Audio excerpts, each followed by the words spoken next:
Olá pessoal, tudo bem? Hoje começando mais um vídeo naquele esquema de várias perguntas com respostas mais curtas sobre temas diversos. Mais uma vez fica a solicitação para que você veja aí no canal a playlist Crossovers, que junta esses vídeos que já feitos nesse formato. Já temos 7 outros, né? Estamos na parte 8 hoje e teremos mais pela frente. Então aqui a principal abordagem é com relação ao futebol, mas também temos outros esportes e também bastante coisa de música e eventualmente alguma coisinha de cinema também, como faremos hoje.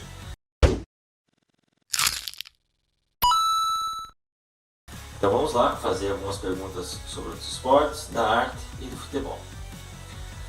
Começando pela NBA, basquete, um tema recorrente aqui no canal. A pergunta: quem é ou quem foi o maior brasileiro na NBA? Então a história do Brasil na NBA começa ali, começou nos anos 90, né? Tivemos vários jogadores, jogadores importantes, jogadores que eventualmente você até esperasse mais, como é o caso do Marcelinho Huertas, né? Jogadores que você tinha alguma expectativa, mas que acabaram sendo bons coadjuvantes no máximo, né? Entendo que o Raul Neto hoje é um bom jogador, mas não é protagonista, né? Então eu destacaria 4 que atingiram um nível mais elevado, que são Thiago Splitter, Anderson Varejão, Nenê e Leandrinho.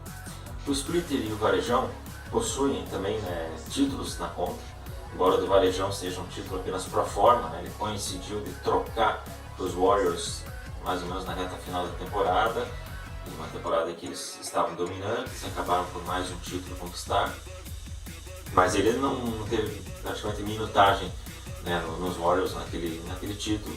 Então essa conta acaba sendo injusta para com, por exemplo, o Nenê, que é um dos que nós vamos mencionar na sequência. Mas o Varejão teve uma boa temporada, por exemplo, me lembro de 2013 e 2014, ele chega a liderar rebotes em um dado momento. É um jogador muito bom, um jogador sólido. O LeBron fez parceria com ele naquele período dos Cavaliers, primeiro stint do LeBron dos Cavaliers. E o Splitter também, ele foi um jogador aí mais importante para o título do Spurs lá em 2014 do que o Varejão para o Warriors.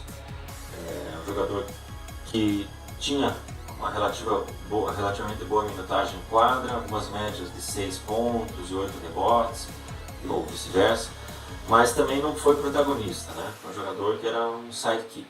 Já o Nenê e o Leandrinho tiveram mais protagonismo. Então eu acho que fica entre esses dois a discussão. E aí eu vou pender para o Leandrinho, não apenas pelo título, mas porque eu entendo que ele foi um pouco mais protagonista em times, né? Ele chega a ganhar, por exemplo, o prêmio de Sixth Man of the Year, mas o Nenê é um grande jogador, ele chegou a ser, em um bom momento, na verdade, o maior jogador brasileiro em atividade no mundo, né? Inclusive com a seleção, teve aí percalços e problemas, né, com a saúde, mas também com a direção da Confederação Brasileira de Basquete. E eu acho que o Leandrinho, na soma, acaba sendo um nome maior na história do basquete da NBA. Inclusive hoje ele é auxiliar técnico, né, dos Warriors e conquistou o último título aí. Então o Leandrinho, o maior brasileiro na história da NBA. Falando também de atletas brasileiros em altíssimo nível, a Bia Haddad Maia, né? A jogadora é muito importante, que volta a colocar em voga o nome do tênis brasileiro, depois do Guga, né?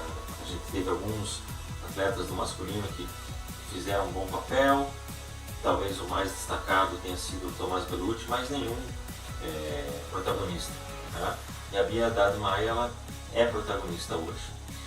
Porém, então, eu vou fazer duas análises bem breves, mas uma acerca da capacidade dela, do talento dela, mais do que provado e comprovado, tanto nas duplas quanto no simples.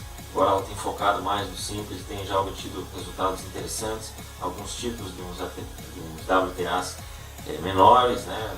250, 500, ela tem empilhado com mais frequência, fez já a final de Masters, então ela é uma atleta que está evoluindo, embora já tenha um relativo período considerável de carreira, mas ainda está em constante evolução. Acho que ela está com 26 anos, se não me engano, então ela tem ainda bons degraus para subir e tem capacidade para isso, está mais do que mostrado. Mas o outro lado é o da imprensa brasileira, que faz cair por terra, por exemplo, a ideia que nós tínhamos de que a Globo era essa máquina de moer ídolos e de promover e criar coisas. Estamos vendo uma espécie de uma catarse em alguns momentos, vamos Bia, né, hashtag isso e aquilo, que é um malefício realmente da imprensa brasileira. Qualquer esporte, qualquer atleta é bom se é brasileiro, e se ele é brasileiro e se ele ganha, que ele tem valor. Outros sim, ele não presta.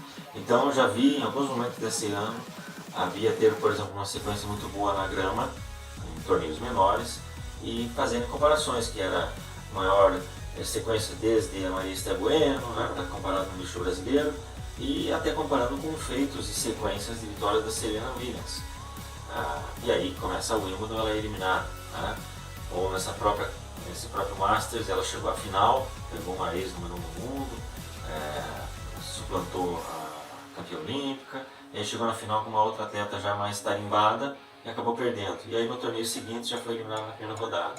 Então a gente vê esses elevares demais causa, mas não é tão boa assim, já apanhou, brasileiro é assim mesmo, não tem constância. Os comentários daqueles que não acompanham o tênis, não se interessam por tênis de verdade, só se interessam por esporte quando tem brasileiro vencendo. Então temos que tomar esse cuidado, mas ela sim, já mais do que demonstrou ser muito capaz, e também uma pessoa muito eloquente. Já vi várias entrevistas dela, ela é uma pessoa bastante centrada, ciente do que é capaz, ciente de onde tem errado e onde precisa melhorar. E aí, falando de outro esporte de elite, se o Tiger Woods é o melhor de todos os tempos no golfe.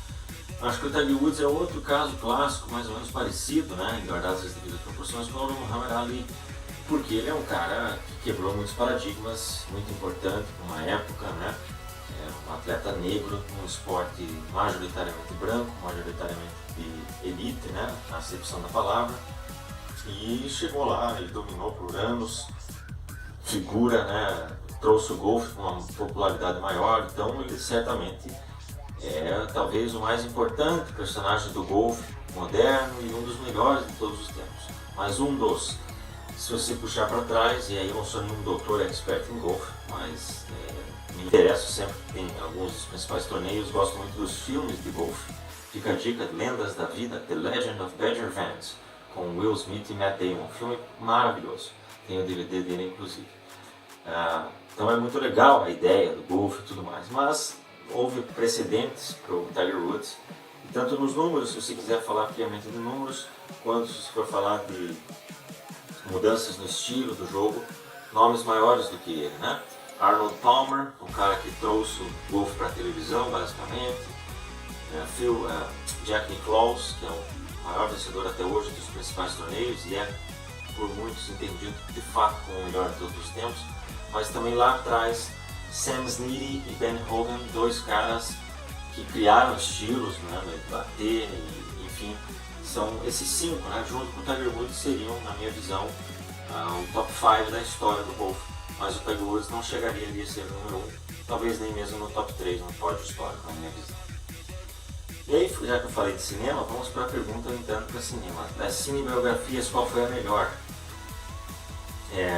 Essa pergunta surgiu por ocasião desse último vídeo, das perguntas em que eu falo do Elvis, e envolve o filme do Elvis, que é um filme maravilhoso, realmente muito bom, muito bem feito, faz honras a quem Elvis foi e por que ele de fato merece ser chamado rei. Então fica a dica e sugestão para você assistir, mas a pergunta se essa era a melhor cinebiografia já feita, até porque recentemente tivemos algumas com grande destaque, sobretudo a do Freddie Mercury e a do Elton John, né? Queen, mas focando no Freddie Mercury e do Elton John, entre outras tantas, né? Mas na minha visão a melhor continua sendo The Ray Charles, filmaço, o Jamie Foxx. Eu acho que foi de fato a melhor cinebiografia já feita, musical, né? Fazendo parênteses aqui, cinebiografia musical, não vou falar de todas as cinebiografias, de todas as áreas, de todos os tempos, não falhei em dizer, mas cinebiografia musical. Na minha visão, o Ray ainda segue sendo a melhor, mas Elvis viria lá na sequência. Eu acho superior, por exemplo, ao Rocketman e ao Bohemian Rhapsody lá do Queen, né? E ainda falando de cinema, qual a maior trilha sonora? Qual o filme com a melhor trilha sonora? Eu acho muito interessante a ideia da música no cinema, eu acho que tem um impacto muito forte. Eu já falei, por exemplo, quando eu citei os meus 3 filmes favoritos da Paixão de Cristo, né? Eu entendo que ali a música colocada é uma das melhores formas já feitas que eu percebi na história do cinema, né? A música de tensão, a música de tristeza, a música que representa uma breve alegria, ou coisas assim, acompanhando. Mas com um backstage, com um background, levando, conduzindo a cena de alguma forma. É realmente impressionante.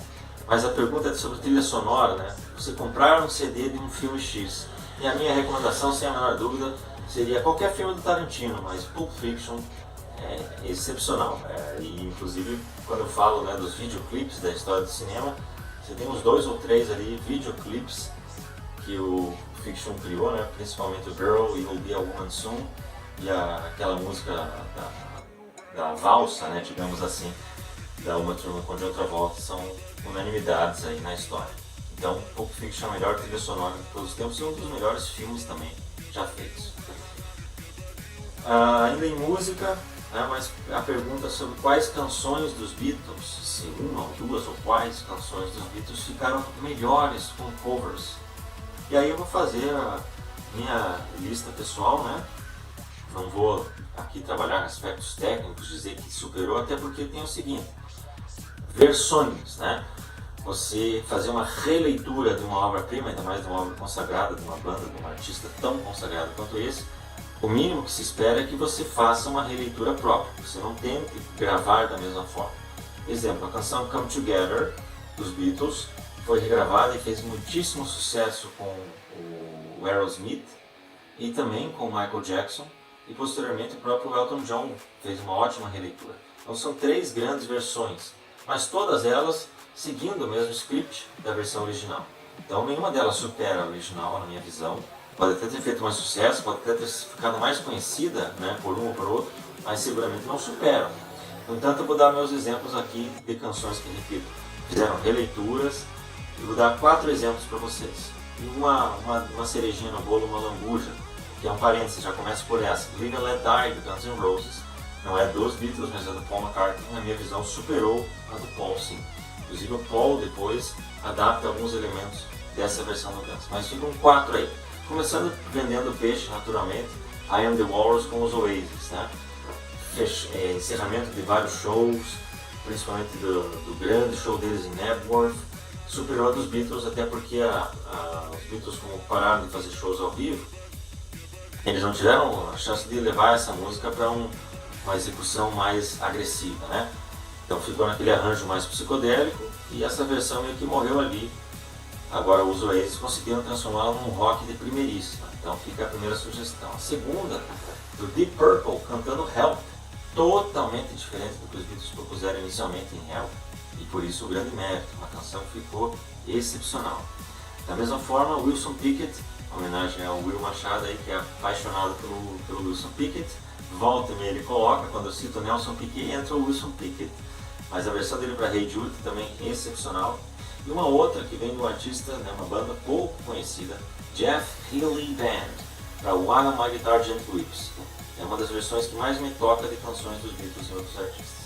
E aí teriam várias outras, mas nenhuma superando, para mim, as originais dos Beatles, somente essas 4 aí. Agora falando de futebol, né, aproveitando que nós estamos próximos da Copa do Mundo, vamos falar de 3 questões de futebol relacionadas à Copa e à seleção brasileira, especialmente. A primeira delas, qual é o jogador mais injustiçado na história da seleção? Aqui entendendo por injustiçado quem não foi levado, quem não foi convocado, quem foi convocado poucas vezes e não aproveitado, que tinha muito a explorar. Geralmente as pessoas falam de 2 nomes, né? 2 casos que ficaram muito conhecidos. Do Ademir da Guia, ali no final dos anos 60 e começo dos anos 70, e do Serginho, lateral esquerdo, meados dos anos 90, virada para os anos 2000. Mas o Serginho, o caso é que ele era reserva do Roberto Carlos, então ele de fato era um ótimo lateral esquerdo, excepcional, né? Vem de São Paulo, joga no Milan, uma grande carreira. Ele próprio acaba pedindo dispensa, que não queria mais ser convocado, porque ele seria o eterno reserva do Roberto Carlos.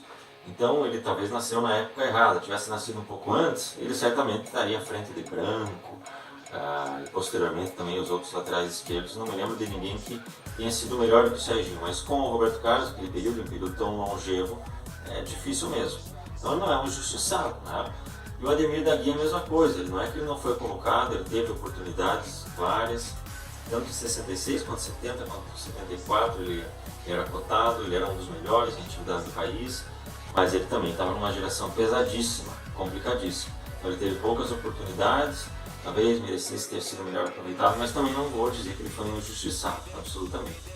Os mais injustiçados nós vamos ter que remontar para os anos 50, que é quando tinha esse predomínio da Federação do Rio de Janeiro, sobretudo. Inclusive os paulistas eram preteridos e um deles, o Luizinho Polegar do Corinthians, que é um dos melhores jogadores da história do Corinthians, não foi chamado. O Baltazar era preterido, mas o Luizinho sequer foi chamado pouquíssimas vezes.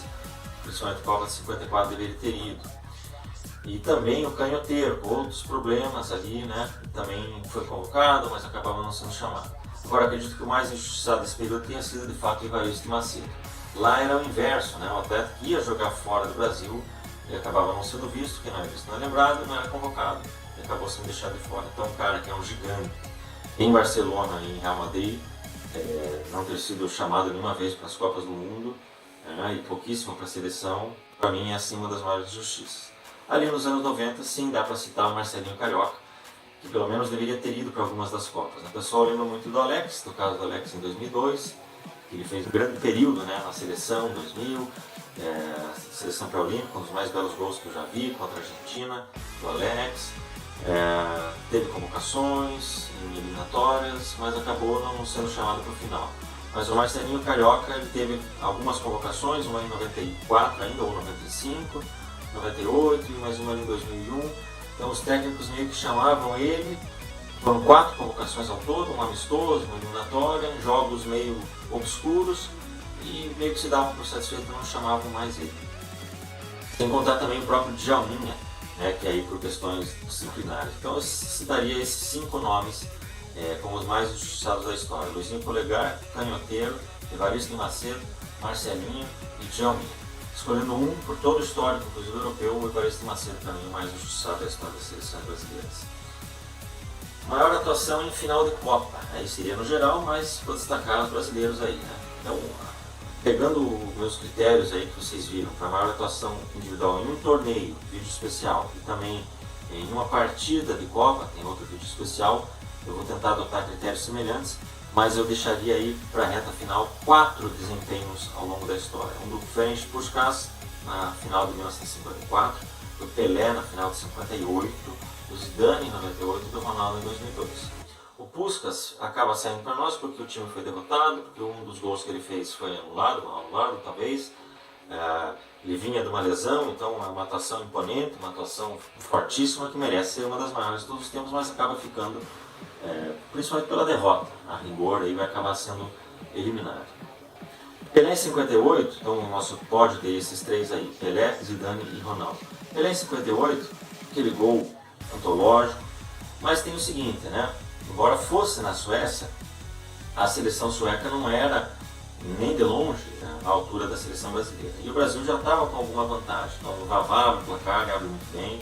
O Vavá, inclusive, tem grandes atuações, tanto em 58 quanto em 62, merecia pelo menos uma menção honrosa para nós, assim como outros. Mário Kempes em 78, o Jeff Hurst em 66, por exemplo. Mas o Pelé que acabou simbolizando, por ter apenas 17 anos, chegar e fazer tudo aquilo. Mas é a disparidade com o adversário que vai deixá-lo para nós atrás desses outros 2. Então a nossa final para a melhor atuação em uma partida de final de Copa de todos os tempos fica entre Zidane em 98 e Ronaldo em 2002.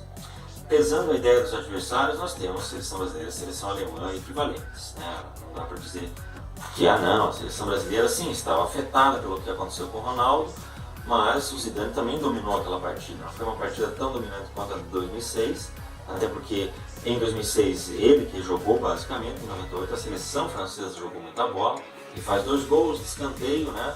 2 gols de cabeça, um cruzamento, e é por isso então que o Ronaldo vai ficar à frente para nós. Eu acho que ele teve um impacto maior, os gols dele foram mais bonitos, tiveram mais jogadas individuais, ele teve um impacto individual maior até do que o Zidane teve em 98. Então a maior atuação em uma final de Copa de todos os tempos para mim, Ronaldo Fenômeno em 2002. E para fechar, qual o mais belo gol da seleção em Copas? Eu acho injusto escolher o gol mais bonito da história, o maior golaço, o maior gol de todos os tempos no futebol, eu acho um exagero, mas eu gosto de dividir em 3 tipos de gols, né? Jogadas individuais, grande lance de efeito e jogadas coletivas, né? Então um gol coletivo, um gol numa jogada individual e um gol com grande lance de efeito. Então citaria um de cada um desses que eu acho os mais belos. Gol em lance coletivo, eu acredito que todos vão concordar, o gol final marcado pelo Carlos Alberto Torres, né, na Copa de 1970, uma jogada espetacular que termina com aquele passe do Pelé, sem olhar, mas talvez escutando ou já tendo treinado, rola para o Carlos Alberto, a bola sobe poucos centímetros do chão, né? E ele dá com ela de bico, gol perfeito, um símbolo do que foi o futebol até a virada, né, para os anos 70 com a Revolução Holandesa. Então, o gol coletivo da seleção brasileira mais bonito de todos os tempos é esse. O gol de efeito, jogada de efeito, certamente o gol do Pelé na final de 58. Recebe ali, dá aquele chapéu e bate, inigualável, como lance de efeito. Tivemos outros maravilhosos, como o do Zico na Copa de 82, entre outros tantos. E o gol brasileiro em jogada individual, eu vou escolher o do Sócrates contra a União Soviética em 1982. 2 dribles e uma paulada lá de fora, coisa linda de se ver. Então, para mim, o gol em jogada individual mais bonito de todos foi o do Sócrates em 82, lance de efeito Pelé em 58, e jogada coletiva Carlos Alberto em 70. Valeu, pessoal, um abraço a todos.